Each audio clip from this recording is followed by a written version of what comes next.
যেতাম খেলা করিতে, মোরা ছোট্টবেলাতে কেমন ছিলাম রে।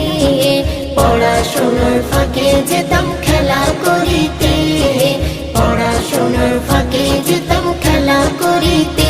এখন সেসব বেলাই নাই, শুধু মোবাইল চালাই। এখন সেসব বেলাই নাই, শুধু মোবাইল চালাই। এমনই ভাবে কিছু শিশু যাচ্ছে যে গোল্লায়, হায় রে এমনই ভাবে কিছু শিশু যাচ্ছে যে গোল্লায়।